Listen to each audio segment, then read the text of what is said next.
আসসালামু আলাইকুম রহমতুল্লাহ।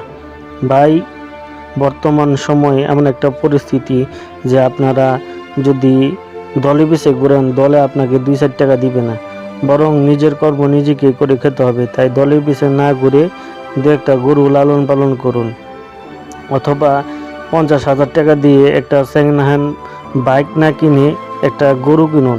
গরুকে লালন পালন করলে আপনাকে দুধ দিবে, আর এই দুধ বিক্রি করে আপনার নিজে চলতে পারবেন বা হাত খরচ হবে।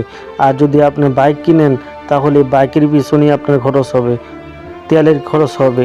তাই বাইক না কিনে গরু কিনুন, গরু লালন পালন করুন। এর দ্বারা আপনার সংসারের উন্নতি হবে। দলের পিছে না ঘুরে গরুর পিছে সময় লাগান, তাহলে আপনার হয়তো সংসারে কিছুটা অনটন দূর হবে। আমি কিছু ঘাস আর খড়কুটা আমার এই 2-1টা গরু আছে, সেগুলোকে দিচ্ছি। তাই আপনাদেরকেও বলছি, আপনারা গরু লালন পালন করুন। এর দ্বারা আপনার সংসারে কিছুটা উন্নতি বা সফলতা আসবে। আসসালামু আলাইকুম।